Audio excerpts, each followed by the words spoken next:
Ibrahim hijrah dari Babel ke Palestina. Babel itu Babilonia. Nabi Musa alaihissalam membelah Laut Merah. Itu dari mana ke mana? Dari Mesir ke Palestina. Nabi Muhammad sallallahu alaihi wasallam. Sebelum Nabi Muhammad, Nabi Isa. Nabi Isa memang lahir besar di Palestina. Bagaimana dengan Nabi Muhammad sallallahu alaihi wasallam? Nabi Muhammad sallallahu alaihi wasallam Isra dan Mi'rajnya dari Makkah ke Palestina, dari Palestina baru ke Sidratul Muntaha. Jadi orang yang mengingkari Palestina, apa hubungan saya dengan Palestina? Saya Indonesia, Palestina negara, urus sendiri Palestina. Ini orang tidak beragama Islam. Saya bukan Islam, saya non Muslim. Bagi saya tidak ada urusan dengan Palestina. Untuk mengerti masalah Palestina tidak perlu menjadi seorang Muslim, cukup menjadi manusia. Karena ini masalah kemanusiaan. Kemarin siang saya dapat video 2 orang pergi ke pantai menangkap anjing laut yang lehernya terikat oleh jerat. Mereka tangkap, mereka gunting, mereka bersihkan. Di perahu mereka mengambil penyu yang tumbuh karang di kulitnya, mereka lepaskan. Mereka pergi ke laut melihat tumpahan minyak, mengambil penguin yang tenggelam dalam minyak yang bocor di tengah laut, dimandikan, disampo, disabun, dibersihkan. Begitu bangganya mereka menyelamatkan anjing laut, menyelamatkan penguin, menyelamatkan hewan. Tapi manusia, mana kepeduliannya? Kepedulian palsu, kepedulian bohong. Kalau memang betul ini kepedulian terhadap manusia, kenapa ada perbedaan terhadap masalah Palestina? Jadi kita subuh ini disadarkan. Sudah beberapa hari ini kita membahas la'allakum tattaqun, la'allakum tattaqun, la'allakum tattaqun, puasa, puasa, puasa. Puncak dari puasa itu apa? Puncak dari puasa adalah merasakan lapar orang lain. Saudara kita sekarang di Palestina lebih dari kelaparan. Kita lapar sampai azan maghrib berkumandang, lapar kita hilang. Merasakan perasaan orang lain. Kita disuruh merasakan perasaan lapar selama 13 jam. Tapi lapar kita ada batasnya, ada limitnya.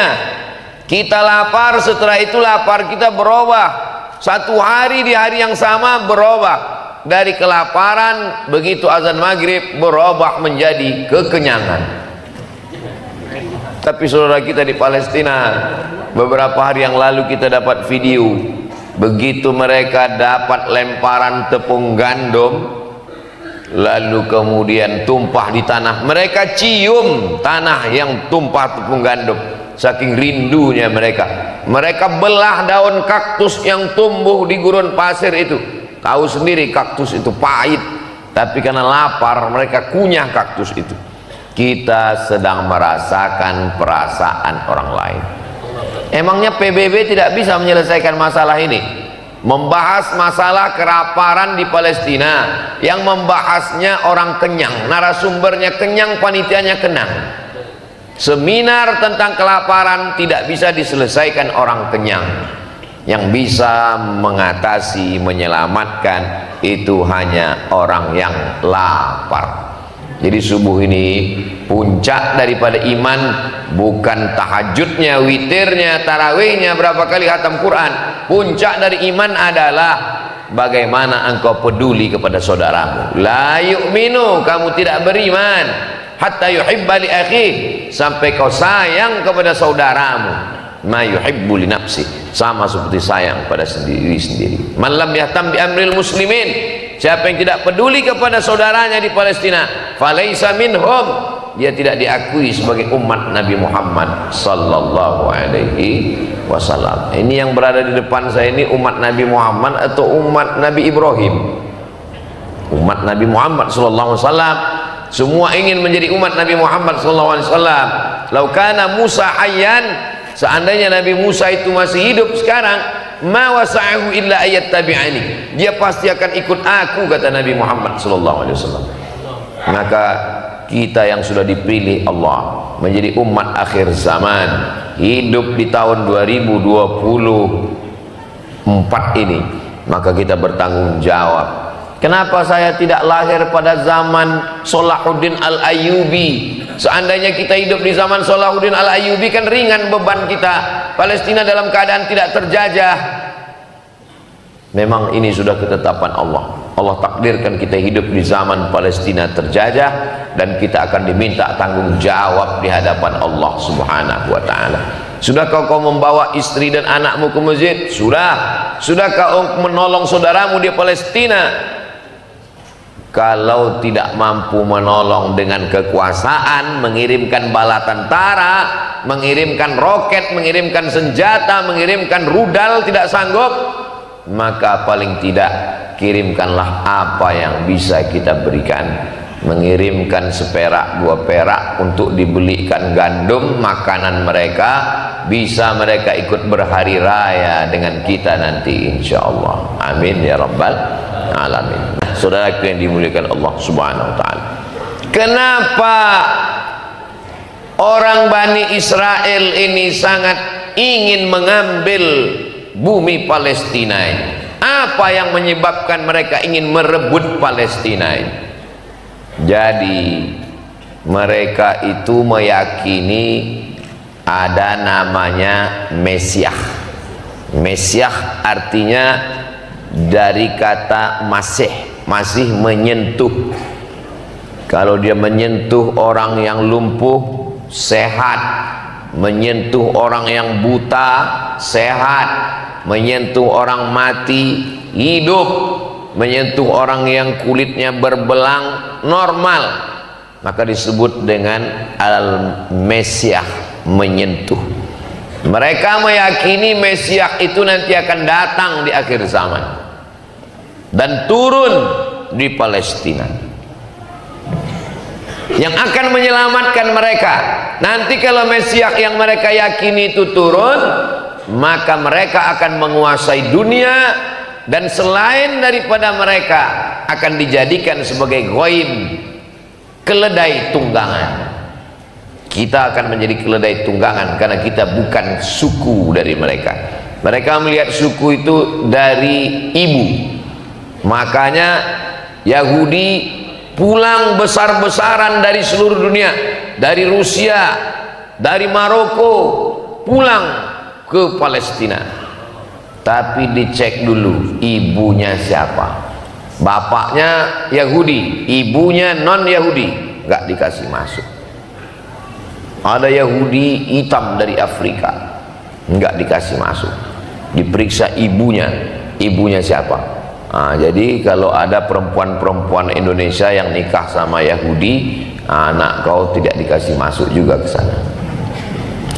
Lalu kemudian tujuan mereka apa? Tujuannya kalau sudah mereka menguasai Palestina, mereka berkuasa di sana, mereka menjadi panitia persiapan penyambutan Mesiah. Apa syaratnya Mesiah itu mau turun? Syaratnya berat sekali. Yang pertama, orang Yahudi mesti menguasai Palestina. Maka berkumpullah Yahudi-Yahudi mendatangi Sultan Abdul Hamid dari Turki. Mereka bawa emas, mereka berikan ke Sultan Abdul Hamid. Sultan Abdul Hamid, ini kepingan emas, berikan Palestina kepada kami, karena kami mau menyambut Mesiah akan turun. Sultan Abdul Hamid tidak mau. Sultan Abdul Hamid orangnya amanah, sampai mati saya tidak akan menyerahkan Palestina. Mereka sakit hati, mereka gulingkan Sultan Abdul Hamid 1923, berganti 1924. Semua keluarga Sultan Abdul Hamid diusir dari Turki. Begitulah pembalasan sakit hati Yahudi. Lalu kemudian mereka terus berusaha. Akhirnya apa yang terjadi? Palestina dijajah oleh Inggris tahun 1946. Mereka mendapatkan Palestina hadiah dari Inggris. Jadi yang paling berdosa terhadap pencaplokan Palestina adalah Inggris. Tapi jangan gara-gara ini lalu adik-adik nanti nggak mau belajar bahasa Inggris. Kalau memang nggak bisa bahasa Inggris, ngaku aja nggak bisa. Jangan gara-gara ini. Kenapa kamu nggak bisa belajar bahasa? Kenapa kamu nggak bisa bahasa Inggris? Inggrislah yang paling berdosa. Apa hubungannya? Bilang aja nggak bisa. Jangan karena kelemahan kita pada sesuatu lalu ditutupi oleh sesuatu yang lain. Itu cara berpikir yang tidak benar. Saya mau mengajak kita untuk berpikir fokus bahwa ini penjajahan Barat itu adalah keberlangsungan dari kejahatan kemanusiaan yang orang Indonesia, kita sebagai bangsa Indonesia dengan ini menyatakan bahwa penjajahan di atas dunia mesti dihapuskan karena tidak sesuai dengan pri kemanusiaan dan pri keadilan. Loh, itu kan preambul Undang-Undang Dasar 45. Iya, Ustaz kok tahu? Saya tukang baca itu tiap hari Senin. Dari SD saya baca itu. Saudara yang dimuliakan Allah Subhanahu wa taala. 1946 mereka merebut, akhirnya mereka berkuasa. Mereka yang memegang kekuasaan sekarang. Palestina hanya menjadi negeri yang terjajah. Satu langkah untuk membahagiakan Mesiah, untuk menyebabkan Mesiah turun, sudah mereka lakukan. Kuasai Palestina. Setelah mereka menguasai Palestina, kita merdeka 1945, mereka menjajah Palestina 1946. Selanjutnya apa yang mereka lakukan? Mereka pun pulang beramai-ramai dari Eropa, pulang ke Palestina, dari Maroko pulang ke Palestina, dari Jerman, dari Amerika, dari Moskow pulang beramai-ramai ke Palestina. Dan sekarang sudah berkumpul lebih dari 5 juta Yahudi untuk menyambut kedatangan Mesiah. Lalu kemudian berikutnya setelah berkuasa pulang beramai-ramai, itu kalau dilihat dari atas, Palestina itu hanya gurun pasir coklat warna tanah. Ternyata Mesiah itu tidak mau turun. Kalau dia lihat dari atas masih tanah, dia mau lihat hijau. Dia mau di bawah itu hijau. Dan hijau itu mesti pohon, namanya pohon gharqad. Mereka tanamlah pohon gharqad itu sebanyak-banyaknya. Gimana sih bentuk pohon gharqad Pak Ustadz? Tulis saja di Google Ghain Ra Qab Dal gharqad. Handphone saya belum bisa nulis, belum login. Gharqad. Maka kata Nabi sallallahu alaihi wasallam, nanti di akhir zaman seorang tentara mujahid fisabilillah dari orang beriman akan berperang dengan Yahudi Bani Israel. Lalu kemudian sampai-sampai batu akan berkata, ya Muslim, wahai Muslim, hadza Yahudi khalfi, ini ada Yahudi di belakangku, kata batu. Batu pun akan berkata, di belakangku ada Yahudi bersembunyi. Tapi ada satu yang membela Yahudi, satu pohon. Itulah pohon mereka, kata Nabi. Pohon apa? Pohon gharqad. 1445 tahun yang lalu Nabi sudah kasih tahu. Allahu Akbar. Ternyata pohon itu yang mereka tanam sampai sekarang. Apakah mereka percaya kepada Nabi Muhammad bahwa pohon itu pohon mereka, atau Nabi Muhammad SAW sudah tahu gerakan mereka? Nabi sudah tahu karena dia dapat wahyu dari Allah. Wa ma yantiqu 'anil hawa in huwa illa wahyun yuha. Kami berangkat dari Kairo naik bis musim panas Agustus 1999. 98 saya sampai ke Mesir, belajar setahun. 99 libur, dengan teman-teman kami naik bis dari Kairo menuju perbatasan Palestina. Sampai di sebuah kota namanya kota Rafah. Kota Rafah ini kota yang dibagi dua, sebelah diambil Mesir, sebelah Palestina dirampas oleh Israel. Di tengah kota itu, sepanjang kota dibuat tiang listrik voltase tegangan tinggi, siapa saja yang menyentuh akan mati. Lalu kemudian dari situ kita bisa melihat dari pagar hijau. Lalu saya diberitahu, Abdul Somad, kamu tahu itu pohon apa yang hijau-hijau itu? Pohon apa? Itulah pohon horpat yang mereka tanam, karena pohon itulah yang akan melindungi mereka ketika nanti kita akan berperang dengan mereka. Saudara yang dimuliakan Allah Subhanahu wa ta'ala, mereka merebutnya sudah, mereka pulang beramai-ramai sudah, mereka menanam pohon hijau supaya Mesias turun sudah. Apalagi yang mereka lakukan? Mereka sangat dendam dengan Babilonia, karena di situ ada Raja Nebukadnezar yang sudah meluluh lantakkan nenek moyang mereka. Mereka sakit hati, maka siapapun yang berkuasa mesti menghantam Babilonia. Babilonia sekarang adalah Irak, maka Irak mesti dihantam. Makanya ketika George Bush naik ke atas, yang pertama dia lakukan adalah menghantam Irak, babak belur, hancur lebur, dengan alasan ada senjata pemusnah massal.